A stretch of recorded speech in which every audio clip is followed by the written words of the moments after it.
networker is like a great interviewer. I'm huge on authenticity, guys. It's a big part of my message. Claim your local listings and don't get caught paying someone for your local listing. If you want to be successful, you got to do 6 things 1,000 times, not 1,000 things 6 times. And when in doubt, give to other people and don't expect anything in return. But in giving to other people and helping them, it almost always comes back. It's using the power of partnership, creating trusted partner networks to work with you to make your company be an offer more than just you. They've done 90% of the work. It's your job to do the last 10% to meet them in the middle. Don't let the fear of losing be greater than the excitement of winning.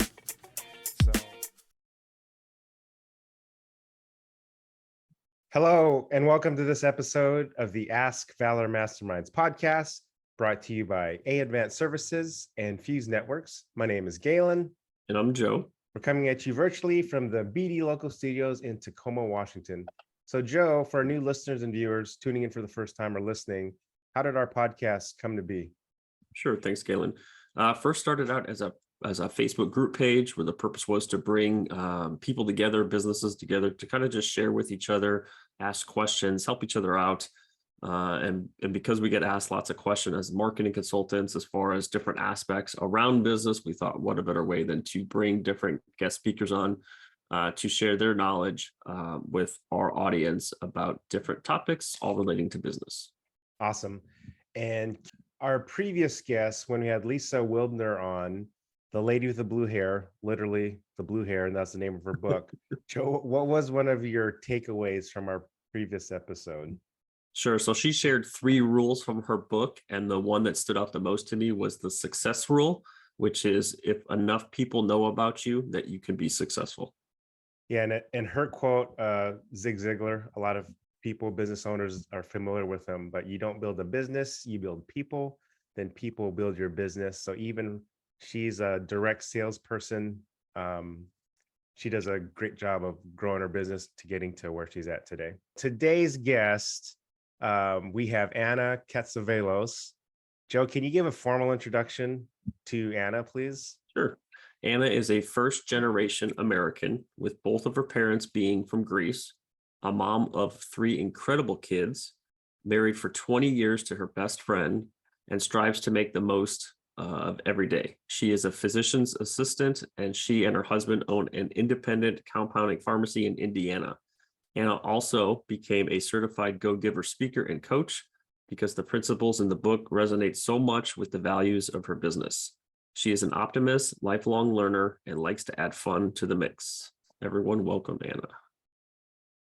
Welcome, Anna. Thank you. It's wonderful to be with you both. Awesome. Yeah, when we've had Bob Berg on, so having someone from the Go-Giver family, we're always excited. So let's get to know Anna a little bit more. So our first question we ask all our guests, what are some early lessons learned as an entrepreneur?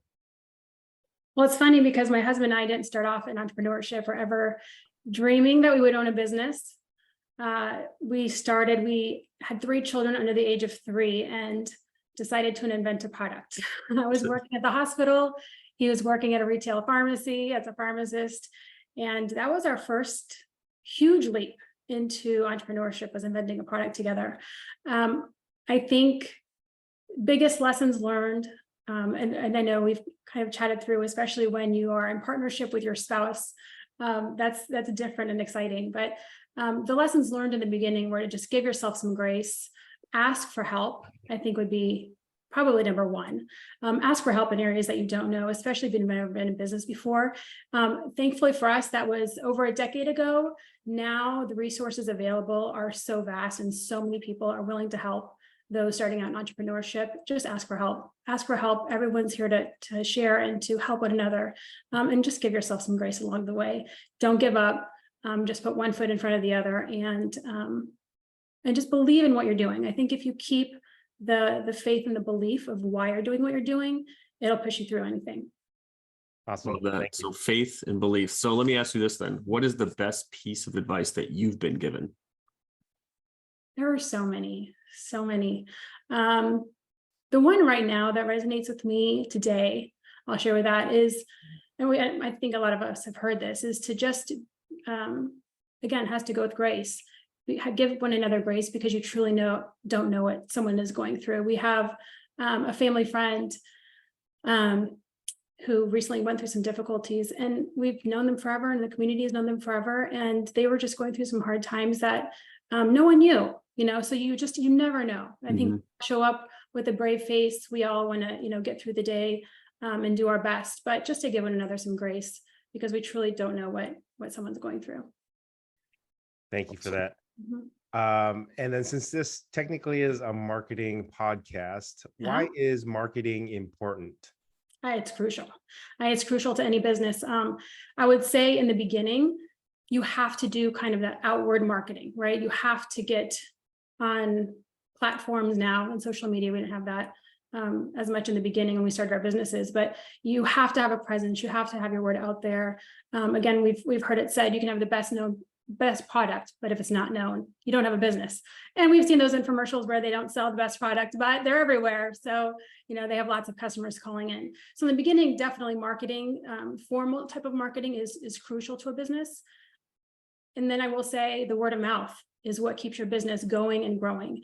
And I can share that with our experience in the pharmacy and with our first business that we had as well. But word of mouth and having great customer experiences will keep you sustained for the long haul. Awesome. Our hashtag Valor Cares initiative, another crucial piece to any business is their website, especially if you're going to have an online presence to get people to know you when you get out there, do your outward marketing. Joe, can you share a little bit about our hashtag Valor Cares initiative, please? Absolutely. So we're still doing it. It's been going strong for about 2.5 years now, but it's simple. We just give away free website builds. So businesses who maybe they're just starting out, maybe they've been in business for several years and they just don't like their website, or they've been in business and someone else built their website and they just don't have access to it to make changes to it. So we thought, what a better way than to give back and build some free website for businesses. So if they're interested, they could just go to our website and apply for our Valor Cares giveaway. Awesome. Thank you. Now we come to the part of our podcast, our A Advanced service, Pump You Up quote of the day. And this quote is simple, but I think great at the same time. We'll get Anna's thoughts. There is beauty in simplicity. So Anna, share your thought on your quote with us, please. This is one I have to remind myself of often. It's one that I love. But I think as an entrepreneur, as a creative, I'm really kind of that visionary type. We can want to have our hands on a lot of different things. And as a mom of 3 kids, and with my husband, who we're in partnership together at home and at work, it's really important to just keep first things first and keep things simple. There is a wonderful quote that says, remove the unnecessary so the necessary can speak. And so that was from an abstract artist who that's how he painted. And I think it's a wonderful life quote, because especially in today's times, there's so much noise around us, so many perspectives and influences, opinions coming at us. And I think if we just keep things simple, keep things true to ourselves, there's so much beauty in that. But also outside of business, just in the outside world, there's so much beauty and simplicity, and it's hard. Simplicity is hard. And I think that's what makes it beautiful, is because it takes intention. But when we do that, I like to say that when we're intentional about what we choose to have in our life, then we honor those things more. We place them of higher value, and we can give them the honor they deserve. Because when everything's important, nothing's important. So that's why I love that quote. And in today's world, with everything information overload, it's almost built with so many distractions. Sometimes people get so distracted, you're not intentional, you follow different things where you forget sometimes what's in front of you. Yes. So your quote, especially for entrepreneurs listening out there, just keep the course, keep it to you. And because there's so many haters out there, and then other things that people are saying that to try to take everyone down. It's good to kind of just think simple. So thanks for sharing that. Yeah. Millions of cyber criminals are out there on a daily basis trying to steal your information. It's not a matter of if, it's when. Small businesses account for 58% of cyber attacks annually.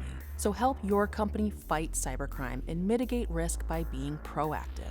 Call Fuse Networks, your local Seattle IT experts at 206-701-6040 for a complimentary IT network and security assessment. Our second sponsor segment, our Did You Know segment. Here's our Fuse tip of the day. Maximize profitability with managed services. So your business relies on its profits and continued profitability to succeed, but this priority is surprisingly challenging. By investing in a managed service provider, however, you can gain a considerable advantage while improving your productivity, thus resulting in increased profits for your business. Your employees will have the requisite tools, your downtime will be minimized, you'll experience fewer redundancies. Contact Fuse Networks for your free assessment at 855-GET-FUSE. All right, so for our Did You Know segment, a couple myths and stats that Anna shared with us. So this first myth, a main reason employees leave for another job is higher compensation and benefits. Only 1 in 10 rank it as the main reason. It ranks 4th in reasons why workers depart behind career development, work-life balance, and the employee's manager. Mhm. Talk to us about that, Anna. Yeah, so it's important because we have a very small business. We are literally a mom and pop business. Our pharmacy used to be a house, which was not a busy street back in the day. And it was turned into the pharmacy in the 1960s. So, and now it's on a very busy street. But we literally work shoulder to shoulder. We're like family. But I brought up that myth because that is from kind of corporate America. And it's very true. I think whether it's in small businesses or very large businesses, people want to be valued. We're all human, right? We're humans working in business. So we don't like to say it's B2B or B2C. It's H to H, it's human to human. And so we had this experience actually with one of our staff members. He was offered a multi-5-figure bonus, sign-on bonus somewhere else. And he didn't go, he stayed because what in his words is how we value him as a person, and it's everything else that goes along with the compensation, if you will, quote unquote, of working with a family. It's not, I can't just say it's me, my husband, myself, it's really the team who, you go to work every day, you want to love who you work with, you want to feel like you're supported. And so I see that across the board in other companies as we speak to them that yes, want to have them well compensated. And it is a very competitive market right now because of staffing issues across the country. So there are higher incentives, but there are things that people value more. And I think especially these last few years, we realized that they want that work-life balance. They want to be valued. They want to be understood and not just seen as a commodity in your business, but as a human being who adds value to them. So with employees, we've had other guests on talk about like the stay in interview. So do you have like regular check-ins with like your employees, since you are like truly a small business, but even corporate America, some businesses do fear of getting poached somewhere else. Do you guys do that kind of tactic also? In terms of, hey, are you thinking of going somewhere else? Not really. But in terms of checking in with them every single day. And we do your kind of annual review, but really it's weekly or monthly. We like to just check in with them because we are so tight knit and just say, hey, how are things going? And we usually know, with one another's lives, and we're, an open door policy. It's, if you have suggestions, if anything's going on, just please let us know. And we'll do what we can to help. But we do like to check in with them and just get a pulse for, how they're feeling overall in their lives, kind of a holistic view. But if there's anything, processes, procedures, suggestions within the pharmacy that we can help make their jobs easier, we definitely like to do that. But we're not just a once annual, performance review, check the box kind of business. We really like to try, again, treat them as humans. Awesome. And a good segue into our next stat. Interesting work and recognition and rewards are the top factors that keep employees at their current employer. So employees appreciate the recognition that shows their contributions are valued by the company. So what you're just saying kind of leads into that, right? Yeah, we have a great story of that. It was a learning lesson for us, right? I mean, being a business owner, you're learning. And talk about grace. One of our staff members gave us some grace. So we had 2 employees who had milestone birthdays within about a month of each other.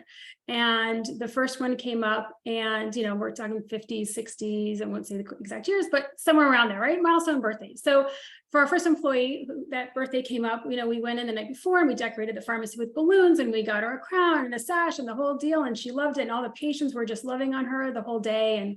And she loved it so much and just really appreciated it. The next milestone birthday, we did the same thing. Not as extravagant, just we know this individual's personality a little bit. It was a guy, he probably didn't want the crown and the sash, I don't know. But we got the balloons and the happy birthday sign and all of that.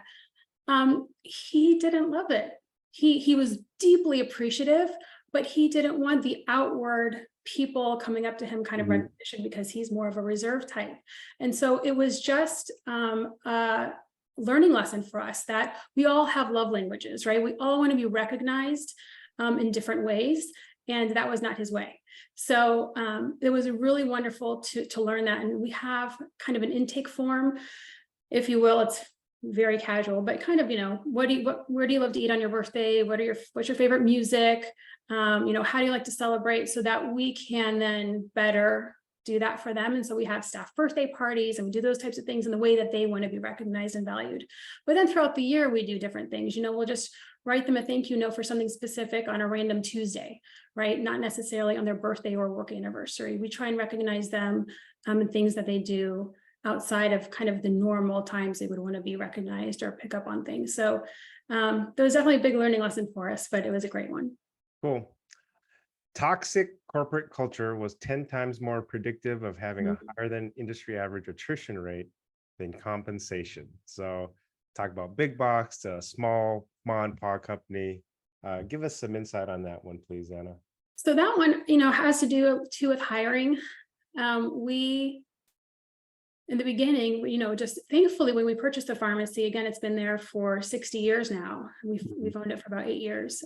The initial staff stayed on with us. So there were about 3 or 4 people initially who stayed on. And then, we grew and we started hiring. When my husband and I first invented our product with our other business, it was just the 2 of us. We never had employees. It was the 2 of us. So it was our first take into hiring was when we had the pharmacy. And so, you get these resumes, and some of them were just beaming from the edges of the resumes. Like, oh my gosh, this is the ideal person. They have the experience, they have the qualifications. You'd get them in, interview, you can only get so much of a person. And then they come in and you just realize, wow, like they're just not the right fit culturally. And that spread throughout the pharmacy, right? Is when they would come to work. And there were a couple instances, we didn't learn our first time. So, there were a couple instances where we had a couple employees who were just not the right fit culturally, right? We truly are like a family. We give each other loving, correction when we need it. We're not harsh. We try and be upbeat and positive, safety first for patients and all those sorts of things. But it is very true that a toxic workplace, you don't want to go home, and have a toxic environment. You don't choose toxic friends, right? So you don't want to be in a toxic environment at work, which is where we spend the majority of our day. So that statistic rings very loud and clear. And when those staff members left, it changed the dynamic of the pharmacy. And again, you learn to hire on character. You hire on the person, their work ethic. We talk about soft skills, which are really people skills. And then you can teach anything. We have very long welcoming onboarding training processes, which is also crucial to retaining staff. But hire on character and you can train the skill. Do you find it's also good to hire on someone's passion? Because skills are something that you can teach. Passion is something you can't. Not. So actually, when we do our interviews, we don't tell them first go, hey, we're looking to fill these hours, these days of the week, and this position in the pharmacy. We really like to get a feel for, once we've read their resume, know that they've had maybe some experience where they've have an interest in this area.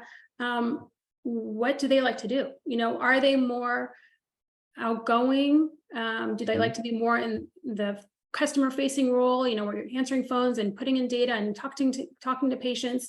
Or are they more reserved and like to be in the back, compounding, just kind of in their zone, doing their thing? So we really try and get a feel for how do they best work? What is the work environment they best work in? What do they love to do? And what are the hours and things that best suit them, so we can put them in that role? So again, it's more sustainable. We're not trying to put a square peg into a round hole. We're trying to make sure that it's going to be a good fit long term. So they have that satisfaction at work, and we don't also have that employee turnover. I see you, Joe, channeling your inner Gary V, right? Skills are cheap, passion is priceless. Yeah, right? you can't teach passion. You really can't. And Well, it's let's beautiful go to into see. this. Let's go to this next one before we transition into the strategies for hiring. Yeah. You mentioned a little bit. So soft skills are quickly rising in importance to companies across the globe. Mhm. The top soft skills to look for in the foreseeable future are collaboration, problem solving, and communication. So you Yeah. touched it a little bit. Sorry to interrupt, but are these the same soft skills that you look for, even as a smaller business compared to like a bigger box company? I think, yeah, again, I just feel that you can extrapolate anything from a small business to a large business. We're all people, and especially in these last few years, both sides want some flexibility, right? We like to see employees who can flex when times change, when there are crises in the world, and or within the business itself. So people who are a bit more adaptable, who are compassionate with one another, who have a good work ethic, who communicate with one another well, don't assume the worst first, seek to understand if there's a misunderstanding or disagreement. Those are really crucially important. And I think both ways. Employees want that from their employers, more of an open door policy. Hey, let's talk about whatever XYZ is going on. And employers are looking that for employees as well. All right, so let's get into it. Cue image 11, 5 strategies when hiring. So our audience, a mix of different entrepreneurs, small business people, some solopreneurs, so they may not hire yet or may not ever look to hire. But for those businesses, they're listening to the insights you're providing. What could you share with us with like these strategies when hiring? Yeah, so the ones, I touched on, the first one was ask what's of value to them. So, I mentioned the go-giver. I know Jeff's been on, Bob's been on, Lisa is fantastic. She's been on. They're all just incredible human beings. And what makes them successful is finding what's of value to the other person, not trying to get them to buy your widget. It's what do they find valuable? What is important to them? And serve them in that way. So again, whether it's our patients, finding what's valuable to them and serving them in that way, our employees, what's of value to them. It's asking them the questions first so that we can best serve them. So we say the first thing is ask what's of importance to them, whether if it's a schedule, if it's on a Wednesday that they like to get off early to go to golf or book club or whatever the case might be, or do their kids' soccer practice. What's important to them that we can, if we can, accommodate that. The other one is, again, hire character over skill. As Joe mentioned too, you cannot, and you, Galen, you cannot teach passion. You cannot teach that within someone. So try and find those people who have that passion, who have that capacity, and just pour into them. The one that I shared with the birthday, it was a big lesson, is understanding what's their love language. How do they like to be recognized? Really just take a few minutes. It doesn't take long. How do they like to be recognized? What's the value to them? Let them know that their input is welcome. So we recently went through renovation last year. We kept the nostalgic feel of the pharmacy, which I love, but it needed a refresh. But as we did that, we really asked for their input. We didn't just go in and say, hey, we're clearing this and now your workstation is going to be there and we're going to add a computer here. It's what is going to make the flow better for you? How can we make this a better experience for you? If we want to add a service, if we want to partner with someone, we ask for their input. Right now we're doing another renovation in a building we have, and to add another service, and we ask for their input, and they really appreciate it. And many times they have better ideas than we do, so it really is, it's a group effort. It's a big family group effort. And then the last one, is just let them know that they're valued. Really just take the time, write those notes on a random Tuesday, pull them aside if you see that something's going on and say, hey, you don't need to let me know what it is, but just know I'm here for you if you need anything. If they need a recommendation to someone or a referral to someone, we're definitely there to help them. So just let them know that they're valued.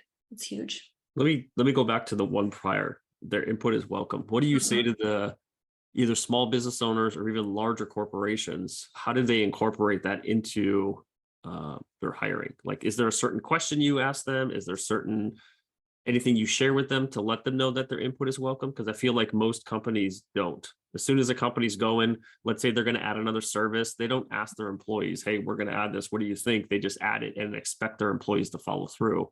And if they don't have passion in that new service, then it's not going to be a good fit. And that's a great point. If they don't have passion in their service, it's not gonna be a great fit.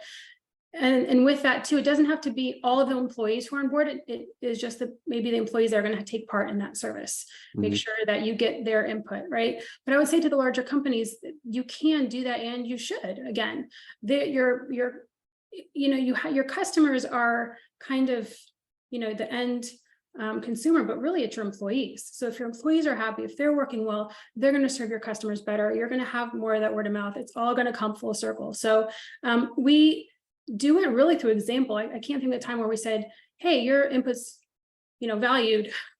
Let us know. We do it all the time. Like, hey, do you have any ideas? Hey, we're doing this. What do you suggest? And I think we probably do just say, we want to know what you think. But it's just through example. I think leading through example, letting them know that, and they know that we don't really make any major changes without asking them first. And they really appreciate that. And I will let those larger companies know they have sometimes better ideas. They're sometimes, out of the box, right? When you're in the picture, you can't see the frame. So sometimes those outside ideas who are close enough to the business, who know how it runs, but aren't in your brain with all your ideas, can say, hey, wait a minute, think about it this way. And many times they have a better suggestion than what we came up with. I got another follow-up question, kind of a little not so on topic, but regarding feedback. You also get feedback from your customers then, when you maybe ask them like, hey, what color should we paint the walls, kind of feedback. But in terms of like service, or when people like review you guys online, does there a component of your part of the business too, like that listens to customers? Because I've actually worked with a couple businesses that from their reviews or from their feedback, they've restructured how they do business, if that makes sense, with, oh, I should take care of my customers this way because I hear this, Absolutely. This is something I had asked. If you've heard of David Meltzer, I asked him when he changed positions. He's just a really, really great individual. When he was 50 and kind of getting out into more online and consulting and things like that. And I said, has your message changed through the years? And he said, absolutely, because it's what are people looking for at different times in their lives, and different services you provide. So you have to listen to the feedback.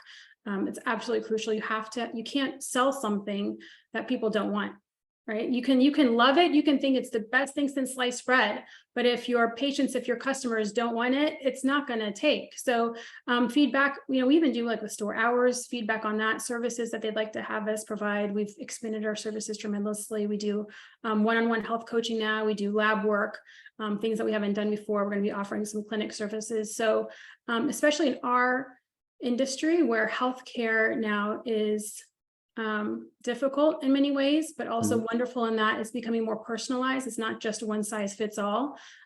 We are really trying to listen and see where we can add services to fill the gap in healthcare. So feedback is crucial. I think, you don't grow unless you can hear the other side of the coin, and see where your blind spots are, right? And if you can identify those, you can grow through them and serve better. What would you say to a business who doesn't have like these strategies or these hiring practices, that may be listening, that wants to pivot their practice, like hiring people that may have like a toxic work culture? There's all these different strategies. What would be one thing that you could say, hey, do this right now as a company with your existing employees as you onboard or replace bad employees per se? What would you say to that, that business out there? I would say number one is connect with your employees. You can, the feedback's important, the marketing's important. There are so many aspects of your business that are important, but connect with your employees. Make sure the right people are on the right seat on the bus, that they have, like we mentioned, a passion for it, but that they work well with one another. It's not just us, it's with their team members.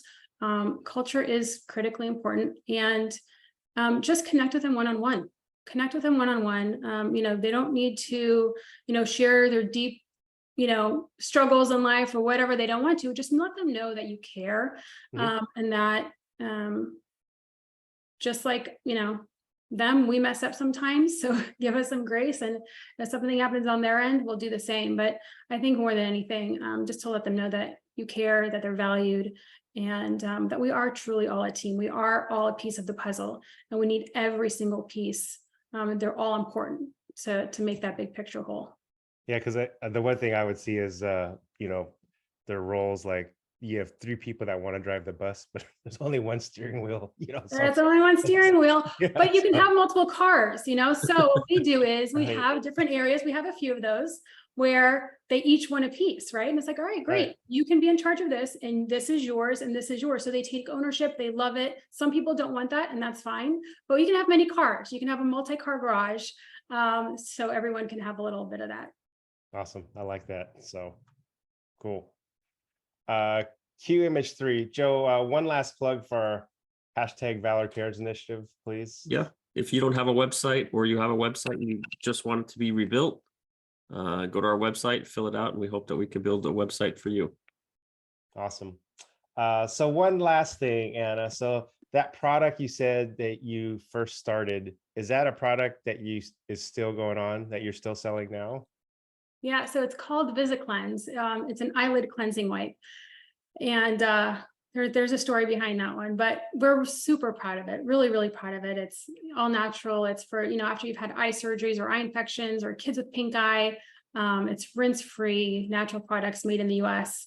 And we're so thankful for that. It was a huge learning experience, not just in business, but in my husband and I working together. Mhm. We've been together, as I mentioned, over 20 years, of 3 kids, and that really opened our eyes. But if we hadn't had that experience, I know for sure we would not have been as successful in the pharmacy. And actually, we came to know the owner of the pharmacy through that product we invented. So it's amazing when you look back how things you go through, you're not quite sure where it's going to take you. But again, like we mentioned at the beginning of the podcast, just some tips for entrepreneurs is having that faith and belief in where you're going. Again, you may not see the whole staircase, just take that next step. And it's amazing what comes after that. Well, one last question. What's the one piece of advice that you can give to spouses who are working together? I think, and I wasn't planning on this, I think overall the theme for the podcast is going to be grace. Just give one another grace, and realize, be thankful for the differences that you might have in business. So I'll share that my husband's very detailed. He does not mind going in every day and doing, kind of the same thing. I mean, it's very different day to day, but let's just say going in right to the pharmacy every day. And I am more of the strategic problem solver, big picture visionary. So we work really well together in the business on that end. We didn't realize that, believe it or not, when we first went into business. So he was looking at me like, are you nuts? And then I'm looking at him like, you care about that little detail there, right? But you need all of that. You need all those balance. pieces. We were both detailed or both visionaries. It would never work. So appreciate one another, laugh, have a sense of humor. We still do that to this day. Sometimes he'll give me a look or I'll give him a look. I'm like, I know I'm doing it again, or he's doing it again. But we need that. So definitely have a sense of humor, have some grace. And again, just remember why you're doing it. Awesome. Well, Awesome. thank you. So on behalf of our sponsors, A Advanced Services and Fuse Networks, Anna, thank you for joining us and sharing some great tips, some great insight, truly from like the entrepreneur into a small business owner. It's a cool path you've taken and shared with our audience. My name's Galen. I'm Joe. Coming at you virtually from the BD local studios in Tacoma, Washington. Thanks everyone for watching this episode and listening to the Ask Valor Masterminds podcast. Thank you. Thank you.